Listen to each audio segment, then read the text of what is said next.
ரொம்ப சான்ஸ் கிடைச்சது இல்ல விஜய் சார் கூட எனக்கு இன்டராக்ட் பண்றதுக்கு. அவர் எப்ப பார்த்தாலும் அவர் வந்து இங்கிலீஷ் பேசக்கூடாதுன்னு சொல்லிட்டே இருப்பாரு. நான் வந்து மறந்து போய் அவர்கிட்ட வந்து so I went for shooting and we did this. நீ எதுக்கும்மா இங்கிலீஷ்ல பேசுறப்போ? இது இங்கிலீஷ் செட்டா? ஹாலிவுட்டா? எப்போ அது ஹாலிவுட்டாப்பா? அப்படின்லாம் கேட்பாரு.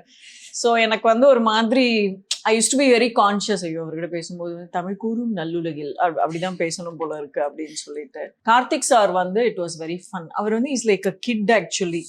ஒரு சீனியர் ஆக்டர்னு நம்ம நினைச்சு போனோம்னா நம்மளை விட யங்கா இருப்பாரு ஏஜ்ல. அப்பவே வந்து he was in his 40s I'm sure. So he was older than me by 20+ years.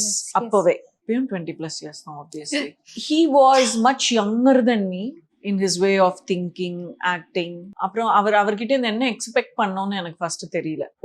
ஒரு ஃப்ரேம்ல வந்து ஒரு 4 ஆர்டிஸ்ட் வச்சாங்கன்னா அந்த ஆர்டிஸ்ட்டை நம்ம ஃபர்ஸ்ட் ஸ்டடி பண்ணணும். அந்த ஆர்டிஸ்ட் எப்படி நடிக்கிறாங்க, அவங்களுக்கு தகுந்த மாதிரி நம்ம எப்படி நடிக்கலாம், நம்மள அவங்க ஓவர்டேக் பண்ணிடுவாங்களா, இந்த கேரக்டர் ஓவர்டேக் பண்ண விடலாமா வேண்டாமா, அந்த மாதிரி நிறைய விஷயங்கள் இருக்கு.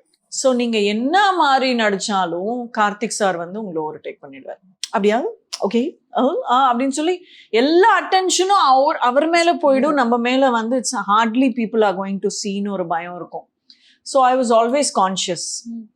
ஸோ நம்மளால வந்து அவர் மாதிரிலாம் வந்து பண்ண முடியாது. ஏன் சந்திரமௌலி அப்படிலாம் வந்து பேச முடியாது. So you start concentrating on your lines, your expressions, your character, and you start expressing properly.